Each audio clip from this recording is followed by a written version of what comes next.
Friends, कैसे हैं आप सब? I hope you all are very well. So आप सभी के पार्ट 2 यानी यूनिट 2 का अब हम लोग सिलेबस स्टार्ट करने वाले हैं। माय डियर स्टूडेंट, बिल्कुल भी मत घबराइएगा। ईच एंड एवरीथिंग आपको फ्री में भी मिल जाएगी। इसकी पूरी नोट्स भी हमारे प्लेलिस्ट में भी पूरी क्लासेस सीरीज वाइज मिल जाएंगी और आपको हमारे एप्लीकेशन पर भी सारा कुछ मिल जाएगा। आपको नोट्स मिल जाएगा, मॉक टेस्ट मिल जाएगा और सारी क्लासेस भी अवेलेबल है पेड में। लेकिन इस बार बच्चों ने डिमांड की थी कि सर फ्री में भी हमें पूरी सिलेबस कवर करवाइए।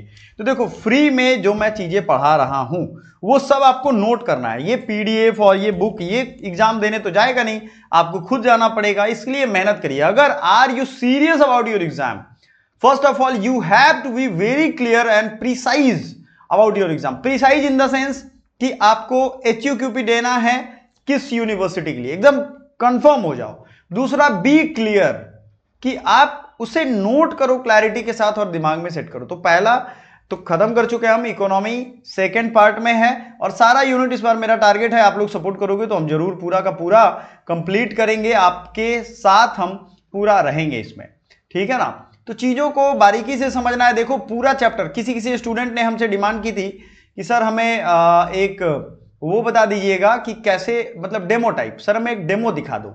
बिल्कुल डेमो दिखाएंगे भाई, आपको टेंशन नहीं लेना है। डेमो ही है पूरा, नोट्स आपको दिख रहा है किस तरीके से ऑर्गेनाइज्ड वे में हमने आपके लिए नोट्स रखा है। बहरहाल आपको जो चीजें समझनी है वो हिंदी इंग्लिश दोनों में है।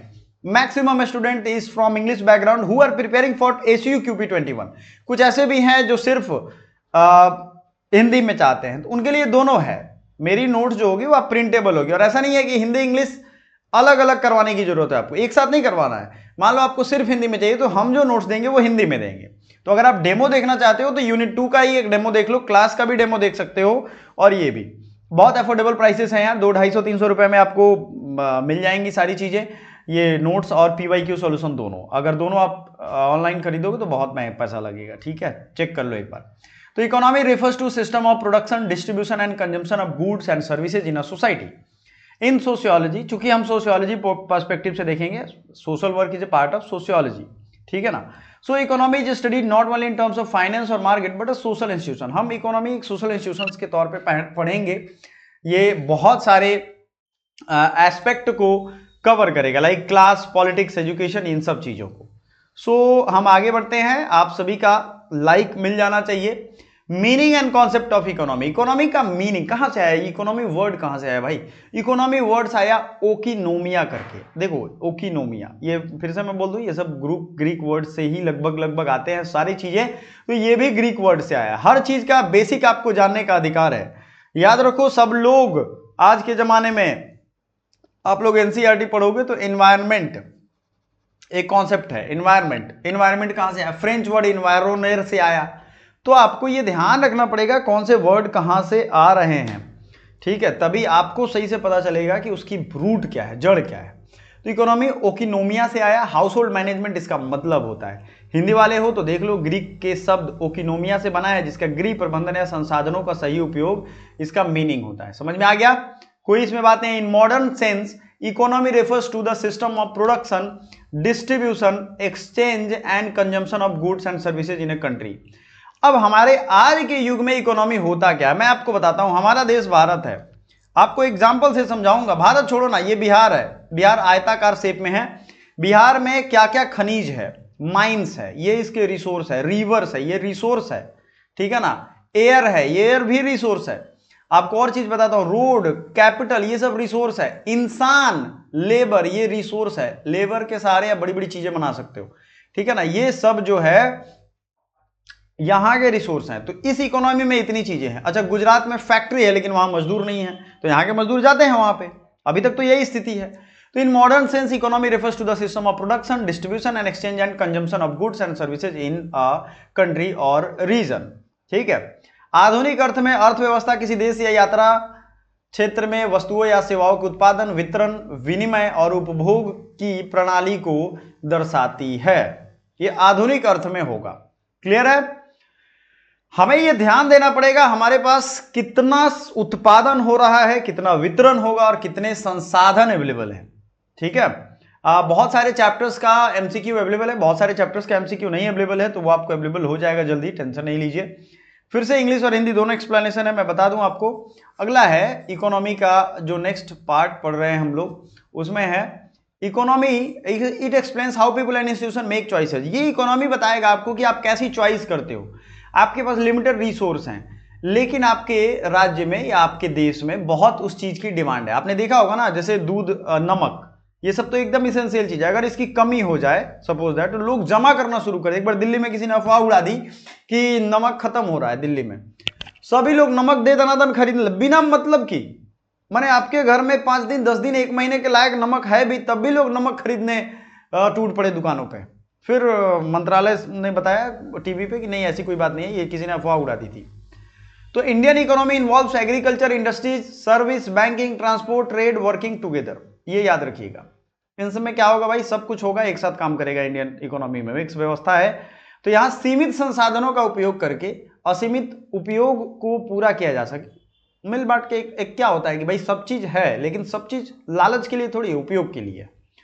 Main components of economy, economy का मतलब समझ में आ गया क्या है भाई। इकोनॉमी का मतलब हमारे पास जो भी संसाधन है उसको कैसे उपयोग करना है, कैसे उत्पादन करना है, कैसे शेयर करना है, कैसे यूज करना है, ये सब चीजें सिखाता है। मेन कंपोनेंट्स ऑफ इकोनॉमी में क्या क्या कंपोनेंट होता है, क्योंकि बेस आपका क्लियर रहेगा ना, फर्स्ट क्लास आप अच्छे से करोगे तो आगे आपको दिक्कत नहीं आएगी। नहीं तो बच्चे माथा पिच्ची करते रहते हैं, सर समझ ही में नहीं आ रहा है, इकोनॉमी पॉलिटी सब बच्चों को समझ में ही नहीं आता है। क्यों समझ में आएगा, उसको आसानी से समझो ना, तोड़ के समझो, इजी लैंग्वेज में समझो। कोई भी विषय होता है उसके कंपोनेंट होते हैं। इकोनॉमी में 3 ही कंपोनेंट होगा, प्रोडक्शन होगा, डिस्ट्रीब्यूशन होगा और एक्सचेंज होगा। और ध्यान से देखिए आप अपने सिलेबस को, अपने सिलेबस को भी आप देखेंगे ना, तो यहाँ प्रोडक्शन है, डिस्ट्रीब्यूशन है, डिमांड और सप्लाई अलग से पढ़ना है। तो हम लोग अलग से पढ़ेंगे, इसके कर्व पढ़ेंगे। लेकिन पहले आसानी से जो चीजें हैं समझ में आ जानी चाहिए। वीडियो को लाइक भी कर देना चाहिए, ठीक है ना। हाँ, अगर चाहते हो कि भाई आपके लिए मैं फ्री में पढ़ा रहा हूं, तो चाहते हो तो आपको तो करना पड़ेगा। एक्सचेंज, तो प्रोडक्शन कैसे करोगे आप। प्रोडक्शन में मतलब मान लो हमारे पास प्लास्टिक है, उस प्लास्टिक से गेंद बन सकता है, प्लास्टिक बन सकता है, कैमरा बन सकता है, लाइट बन सकता है, उससे मरकरी बन सकता है, उससे बहुत सारी चीजें, पेन बन सकता है, पेंसिल नहीं बनेगा, पेंसिल आपको बता दें, टेबल लैंप बन सकता है, आपको फर्नीचर बन सकता है। प्लास्टिक हो गया। प्रोडक्शन करके क्या बना के क्या सेल करना है, किसकी जरूरत है, कंपनी वाले डिसाइड करते हैं, कुछ सरकार भी डिसाइड करती है। तो हमारे पास जो भी प्रोडक्शन है, चाहे वो नेचुरल रिसोर्स हो, ह्यूमन रिसोर्स हो या कैपिटल रिसोर्स हो। नेचुरल रिसोर्स मतलब कोयला, ह्यूमन रिसोर्स मतलब मशीन चलाने वाला व्यक्ति को अगर नॉलेज नहीं होगा तो वो ह्यूमन रिसोर्स कहलाता है, जो नॉलेज है उसका, ठीक है ना। तो वो स्किल के बगैर बड़े बड़े मशीन को थोड़ी चला पाएगा। और कैपिटल तो आप समझ ही रहे हो, कोई भी मान लो जमीन के नीचे कोयला है लेकिन पैसा नहीं होगा तो कोई वहां कंपनी लगाएगी नहीं, तो उसके लिए कैपिटल चाहिए। ये सब रिसोर्स लगा करके कुछ सामान बनाना, जैसे कोयला निकाल दोगे तो कोयले से क्या बना सकते हो आप, कोयले से बिजली पैदा करते हो, बना रहे हो ना, बिजली बना रहे हो आप। ये चीजें हैं, ये यहाँ पे आपको एकदम इजी लैंग्वेज में मैं समझा रहा हूं। मजा आए तो बस चाहता हूं कि दोस्तों के साथ शेयर करिएगा। डिस्ट्रीब्यूशन का होता है, बहुत मुश्किल नहीं है। डिस्ट्रीब्यूशन मतलब चीजों को, संसाधनों को बांटना, एक जगह से दूसरी जगह तक सामान को बांटना। Exchange in trading of goods and services through barter और मनी। एक्सचेंज का मतलब होता है कि सभी चीजों को बांटना। मतलब पहले मुद्रा नहीं था, तो मान लेते हैं कि कोई रमेश है एक जगह और कोई आशीष है। आशीष के पास ढेर सारा प्याज हो गया, रमेश के पास आलू हो गया या दाल हो गया। रमेश को वो वाली चीज चाहिए जो आशीष के पास है, और इसको ये वाली चीज चाहिए जो रमेश के पास है। दोनों को एक दूसरे वाला चीज चाहिए, लेकिन एक्सचेंज का सिस्टम यहीं पे काम आएगा आपको। लेकिन समझ में आ रहा है बात। आप क्या करेंगे, ये देख कर जो ज्यादा होगा उससे वो ले लेंगे कि भाई हम तो बिना दाल के रहेंगे नहीं ना, तुमको आलू चाहिए ले लो, यही है। उसके बाद होगा कंजम्पशन। इकोनॉमी का मुख्य काम कंजम्पशन भी होता है, उपभोग, मतलब सारा उत्पादन आप किस लिए कर रहे हो। अच्छा, कंजम्पशन का बहुत लोग मतलब निकाल लेते हैं खाना। अरे भाई, खाना नहीं होता है खाली, कुर्सी पे बैठ रहे हो वो भी कंजम्पशन ही है, मोबाइल चला रहे हो कंजम्पशन है। समझ में आ रहा है, कंज्यूमर हो आप। ये सारी चीजें, आप कोई सर्विस लेने जा रहे हो, कंजम्पशन कर रहे हो। Investment, using serve saving to produce future income और कैपिटल गुड्स। समझ में आ रहा है बात, ये यहां पे याद रखिएगा। बचत को भविष्य में आय उत्पन्न करने या पूंजी वस्तुएं बनाने में लगाना, इन्वेस्टमेंट भी करते हैं। तो इकोनॉमी में मोटा मोटी ये 5 चीजें याद रखिएगा, 3 तो याद रखिएगा, प्रोडक्शन, डिस्ट्रीब्यूशन, कंजम्पशन, ये होता है। अब बेसिक इकोनॉमिक क्वेश्चंस जो आते हैं ये याद रखिएगा, बड़ा गजब है। किसी देश की इकोनॉमी इन 3 चीजों पर ही डिपेंड करती है, किसी, अमेरिका के भी। व्हाट टू प्रोड्यूस, क्या उत्पादन किया जाए, अच्छा, क्या उत्पादन किया जाए? मुझे याद है पहले जैसे बहुत कम चीजें मिलती थी, लोग एक चीज को संभाल के रखते थे। आपको मैं बता रहा हूं, आपका मोबाइल जो स्लो हो जाता है ना 2 साल 3 साल में, वो स्लो नहीं होता है, वो कंपनी के द्वारा स्लो कर दिया जाता है ताकि आपका मोबाइल स्लो हो जाए, आप स्लो समझ के ऊब जाओ चलाते चलाते, और आप क्या करोगे उसके बाद नया मोबाइल ले लोगे। ठीक है, मुझे याद है पहले हम फैक्ट्री रीसेट कर देते थे मोबाइल। एक नेटफ्लिक्स तो आप लोग देखते ही होंगे, उस पर देखिएगा बाई नाउ करके एक एपिसोड है, मुझे मिल नहीं रहा है वो। मतलब मैं चूंकि नेटफ्लिक्स वगैरह यूज़ करता नहीं हूँ, टाइम कंज्यूमिंग होता है वो सब, नाटक ज़्यादा दिखाएगा काम। बाई नाउ देखिएगा, मोटा मोटी उसमें बताया था, उसमें बता रहा है कैसे आपके लैपटॉप को स्लो किया जाता है, कैसे आपके मोबाइल को स्लो किया जाता है, ताकि आप मजबूर होकर के दूसरा खरीदेंगे नहीं तो कंपनी चलेंगी कैसे। आईफोन का हर साल एक नया वर्जन आ रहा है, एंड्रॉयड का हर साल एक नया वर्जन आ रहा है। क्यों आ रहा है? क्योंकि आप खरीदते रहो, आपको बार बार ऐड दिया जाएगा। तो क्या उत्पादन किया जाए, कौन तय कर रहा है? कंपनी, सरकार, ये सब तय करती है। ठीक है, इंसान भी इसमें रोल अपना प्ले कर रहे हैं। हाउ टू प्रोड्यूस, ये तो पैसा होगा तो फायदा जिसमें होगा वो लोग सोच लेते हैं कैसे करना है, श्रम से करना है या पूंजी से करना है। How to produce. उसके बाद है फॉर हुम टू प्रोड्यूस, किसके लिए प्रोड्यूस है? पूरे इकोनॉमी का चक्र इसी के लिए चलता है। बंदूक, अमेरिका सबसे ज्यादा हथियार बनाता है, एक्सपोर्ट करता है, तो क्यों बनाता है भाई? What to produce arms, how to produce, कैसे, बड़ी बड़ी फैक्ट्री लगा के। And for whom to produce, किसके लिए उत्पादन किया जाए? उन देशों के लिए जो लड़ाई कर रहे हैं, तो उनको लिए लड़वाना जरूरी है। यही समझना है आपको। टाइप्स ऑफ इकोनॉमी आपसे बार बार पूछा जा रहा है, यहां मैं जो चीजें बता रहा हूं ना एग्जाम में आ चुका है आपके। जाइए प्रीवियस ईयर क्वेश्चन देखिए, बहुत सारे लोग हैं प्रीवियस ईयर क्वेश्चन नहीं देख रहे हैं, भटकेंगे आप लोग, बहुत रोना आएगा बाद में जब एग्जाम में रिजल्ट नहीं आएगा। जितने बच्चों का एडमिशन हुआ है ना, उनका इंटरव्यू एक बार आप देख लो, आपको समझ में आ जाएगा। ठीक है, types of economy. Capitalist economy, ownership of resources lies with individuals, market force, demand supply decide prices and production. Capitalist economy में क्या होगा? पूंजीवादी, सीधा समझो, जो बिजनेसमैन अमीर लोग हैं वो सोचते हैं ज्यादा से ज्यादा हम प्रॉफिट बनाए। तो भाई वो प्रॉफिट कैसे बनेंगे? किसी चीज की डिमांड घटा देंगे तो दाम घट जाएगा, आप तो ये जानते हो ना। जैसे मान लो ये पेन है, ये पेन मार्केट में कोई पूछ ही नहीं रहा है, तो दुकानदार सोचेगा अरे कितने भी प्राइस में इसको बेचूं। मैं एक बार डायरी खरीदने गया, तो डायरी मान लो 2024 चल रहा है, तो 2023 की उनके पास डायरी थी, तो इत्तेफाक से उनके पास 24 की नहीं थी, तो 23 का उन्होंने दिया कि ले जाओ बेटा, यही ले जाओ, आपका काम हो जाएगा। हम कहे हाँ, हमको नॉर्मल चीज़ें लिखनी है, डेट का कोई यूज नहीं है, आप हमें दे दो। तो उन्होंने दे दिया। तो मैंने उनसे पूछा कितना रुपए दूं, तो कह रहा बेटा इसको हम खरीदे हैं 145 में, अब ये तो कोई खरीदता है नहीं पुराने साल का, तो ये बेकार ही पड़ा हुआ है मेरे पास, आप जितना रुपया दे दीजिए। तो हम उससे बोले कि भाई मतलब जो उसका प्राइस था 150 रुपये हमने दे दिया, 145 उन्होंने कहा था। हम कहा चलो भाई, ये चीज़ हम उस समय खरीदे तो 160 180 में मिलता, तो हमें वो चीज़ मिल गई। कहने का क्या मतलब है जरा समझिएगा, मैं आपको समझा रहा हूं। वो चीज समझना है कि ऑनरशिप ऑफ रिसोर्सेज ये एक इंडिविजुअल्स में मिलेगा, वो डिसाइड करते हैं, मालिक जो डिसाइड करेगा कि भाई कौन सी चीज की सप्लाई बढ़ानी है घटानी है। सप्लाई घटा देंगे, प्राइस। आपने कभी देखा एप्पल के स्टोर पे लोग मतलब भीड़ लगाए जा रहे हैं? सोचो इंसान की वैल्यू कितनी कम हो गई है कि वो अपना किडनी बेच दे रहा है एप्पल के लिए। बच्चा कोई बंगाल में महिला ने बेच दिया था एप्पल फोन के लिए। अब सोचो, ownership of resources lies with individuals, market forces, demand supply decide prices and production. तो डिमांड सप्लाई से प्राइस एंड प्रोडक्शन डिपेंड करता है। युद्ध हो रहा है तो दे दनादन हथियार बिकेगा, युद्ध होता है तो क्या करता है, ये तो सोचता है रुक तुमको बताते हैं अभी, हम उससे वो हथियार उधार लेके आते हैं। ठीक है, अमेरिका किसी से हथियार उधार लेने नहीं जाता है। ठीक है, अमेरिका को पे अगर कहीं आप बम ब्लास्ट करने का प्लान बनाओगे, उतनी देर में आपको खत्म करके चला जाएगा। प्लान बनाने में आप सोचोगे ना, बम पे टाइप करोगे how to bomb blast in this जगह, तो उतने देर में आके उड़ा के खत्म कर देगा आपको। Socialist economy, all major resources owned and controlled by government, focus on equality. Socialist economy में सरकार तय करती है कि आपको खाना कैसे है, पहनना क्या है, डिस्को कहाँ जाना है। जैसे चाइना है, यूएसएसआर है, ठीक है। अच्छा ये यूएस है कैपिटलिस्ट इकोनॉमी, वहाँ कंपनी वाले डिसाइड करते हैं। मिक्स्ड इकोनॉमी क्या है? Combination of both public and private sector, government plus individual, जो हमारे भारत में है। मिक्स्ड इकोनॉमी मतलब निजी भी है, कुछ सार्वजनिक कंपनी भी है, ये दोनों है। ठीक है, in India. Structure of Indian economy, भारतीय अर्थव्यवस्था की संरचना, primary sector, secondary sector, tertiary sector. Primary sector की अगर हम बात करें तो provides raw material, employment and food. अच्छा, ये सेक्टर ऑफ इकोनॉमी है, ये तीनों चीज़ जान लीजिए, आपके एग्जाम में पूछेगा तो आपको आना चाहिए। ठीक है, मैटर ये नहीं करता 20 मिनट पढ़ रहे हो, 30 मिनट पढ़ रहे हो, 40 मिनट, 1 घंटा। मैटर ये है कि आप कितनी चीज़ें पढ़ रहे हो और क्या पढ़ रहे हो, एग्जाम ओरिएंटेड चीज़ें पढ़ रहे हो कि नहीं। बहुत लोग हैं पढ़ तो रहे हैं, क्या पढ़ रहे हैं पता ही नहीं चलता है उनको।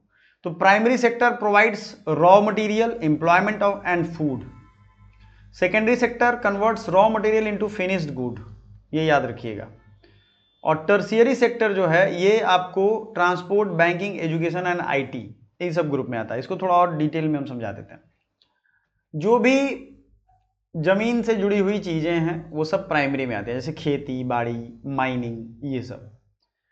और उस खेती से निकाल करके हमने कुछ दूसरा चीज बना दिया, जैसे राइस से निकाल करके हमने राइस से बना दिया कुछ पकवान, और वो पकवान को रेस्टोरेंट में बेच दिया, तो सीधे टर्शियरी में आ जाएगा। लेकिन बनाया यानी मैन्युफैक्चरिंग किया किसी चीज को, जैसे लोहा, स्टील हमने निकाला, मतलब मैग्नेटाइट निकाला और लोहा उससे बना दिया, तो सेकेंडरी में आएगा। टर्शियरी में क्या आएगा, जो सर्विस बेस्ड इंडस्ट्री है, जैसे आईटी, एजुकेशन, बैंकिंग, ट्रांसपोर्ट, ये सारी चीजें। ठीक है। Function and importance of an economy, तो इंग्लिश एक्सप्लेनेशन इसका क्या है समझिएगा। इफिशिएंट यूटिलाइजेशन ऑफ रिसोर्सेज, संसाधनों का सही कुशल उपयोग सुनिश्चित करती है। Functions and importance of economy. ठीक है, इंग्लिश एक्सप्लेनेशन क्या हो जाएगा, इफिशिएंट यूटिलाइजेशन ऑफ रिसोर्सेज, संसाधनों का सही और कुशल उपयोग। ठीक है, अब इसमें देखिए, determines standard of living of people, जीवन के मतलब आप किस तरीके की जीवन जी रहे हो ये आपके इकोनॉमी डिसाइड करता है। Promote economic development, standard of living को तय करता है, आप किस तरीके की इकोनॉमिक कल्चर में, लोग कहते हैं किस तरीके की इकोनॉमी है। Reduce unemployment and poverty, ensure balance demand and supply. Economy का बेसिकली यही फंक्शन है कि लोगों के जीवन स्तर में सुधार लाएगा, रिसोर्सेज को यूज करेगा। सोशियोलॉजिकल पर्सपेक्टिव भी है जिसको हम लोग अभी देखेंगे। The economy is part of larger social structure, ये तो आप जानते होंगे, इकोनॉमी ऐसा तो नहीं है कि छोटे स्ट्रक्चर में, ये बहुत लार्जर सोशल स्ट्रक्चर है। ये वैल्यू, बिलीफ, पावर रिलेशन, इन सबको डिफाइन करता है। आज दुनिया के जो पावरफुल देश हैं वो बेसिकली क्या करते हैं, इकोनॉमी को डिसाइड करते हैं। Sociologist analyse how economic system affect inequality, labour, gender roles and mobility. Sociologist analyse करते हैं कि भाई ऐसा क्या हो रहा है कि क्या क्या डिफाइन करता है। Traditional economy based on custom, barter, command economy controlled by state. अच्छा, ये आपको मैं समझा दूं, वन लाइनर ही एक तरीके से। ट्रेडिशनल इकोनॉमी जो हमारे कस्टम एंड बार्टर व्यवस्था पे थी ट्राइबल सोसाइटी में। कमांड इकोनॉमी एक टर्म आता है, कमांड इकोनॉमी में सोशलिज्म एंड कम्युनिज्म का एक रूप आएगा जिसमें स्टेट सब कुछ कमांड करेगा। यानी मान लेते हैं कि उस स्टेट में आप क्या चीज एक्सपोर्ट इंपोर्ट करना है वो स्टेट वाले बताएंगे, आप ऐसे नहीं कर सकते हो। मार्केट इकोनॉमी जो मार्केट पे डिपेंड करता है, यानी सप्लाई और डिमांड का खेल और कंपटीशन। मान लो सप्लाई डिमांड ठीक है लेकिन कंपटीशन बढ़ गया तो फिर चीजें सस्ती हो जाती हैं, ठीक है ना, ज्यादा लोग बेचने वाले हो गए। Mixed economy, combination of state regulation and free market, है ना। फीचर्स ऑफ मॉडर्न इकोनॉमी, देखो आज के जमाने की इकोनॉमी की खासियत है specialisation and division of labour. क्या है भाई, स्पेशलाइजेशन है एंड डिवीजन ऑफ लेबर है। ध्यान से समझिएगा इसको, टेक्निकल एडवांसमेंट है, ये एक बड़ा पॉइंट है। ग्लोबल ट्रेड एंड इंटरडिपेंडेंस है, मोनेटाइजेशन है ना, हमारे पास मीडियम ऑफ एक्सचेंज है, सारी दुनिया का जो मीडियम ऑफ एक्सचेंज है वो डॉलर हो जाता है, इतने ट्रिलियन डॉलर, ठीक है ना। ग्लोबल ट्रेड भी एक बड़ा फीचर है। आज पूरी एक दुनिया जो है वो ग्लोबल विलेज है। हालांकि इकोनॉमी थोड़ी सी मतलब करप्शन और इन सब चीज़ों की वजह से खराब हो गई, नहीं तो ये ग्लोबलाइजेशन का नेगेटिव इफेक्ट बहुत ज़्यादा है, पॉजिटिव इफेक्ट बहुत कम है। Technological advancement, specialisation and division of labour. Classical thinkers on economy, तो फंक्शन तो हमने पढ़ लिया, क्लासिकल थिंकर्स के बारे में देख लेते हैं। कार्ल मार्क्स, इनका बहुत बार आपको जिक्र आएगा, पूरे चैप्टर जितने भी पढ़ोगे उसमें। इनमें इनका कहना था कि भाई mode of production shape social relation, जो प्रोडक्शन के मोड्स होते हैं वो सोशल रिलेशंस को डिफाइन करते हैं, और क्लास स्ट्रगल इज सेंट्रल। यानी इनका कहना था कि जो भी उत्पादन के संसाधन हैं और जो उत्पादन करने वाले लोग हैं उनमें कभी समानता आएगी नहीं, क्योंकि उससे जो उत्पादन करने वाले जो फैक्ट्री मालिक हैं वो अमीर बनते जाएंगे और जो गरीब हैं वो गरीब बनते जाएंगे। वो अपना खून पसीने से सब उत्पादन करेंगे और वो लोग अमीर बनेंगे, तो उससे कभी भी इकोनॉमिक स्ट्रक्चर इक्वल नहीं हो पाएगा। ठीक है, मैक्स वेबर ने कहा था Protestant ethics and rationalisation led to capitalist growth. तो कहने का क्या मतलब है, मैक्स वेबर हो या दुखिम हो, सीधा सा मतलब समझिएगा, डिवीजन ऑफ लेबर का कॉन्सेप्ट दुखिम ने दिया था सोर्स ऑफ सोशल सॉलिडारिटी के लिए, और प्रोटेस्टेंट इथिक्स एंड रैशनलाइजेशन ये कैपिटल ग्रोथ के लिए जिम्मेदार माना था मैक्स वेबर ने। तो सीधे याद कर लो इसको, ये क्या क्या इंपॉर्टेंट था इस चैप्टर में हमने बता दिया है। तो अब मैं आपसे लास्ट में एक सवाल पूछूंगा, क्लास स्ट्रगल ये किसका कॉन्सेप्ट है? Thank you so much. इसके बेस्ड भी अगर प्रैक्टिस सेट आएंगे तो हम अपने ग्रुप में बता देंगे, ग्रुप टेलीग्राम और व्हाट्सएप जरूर ज्वाइन करिए। Thank you so much.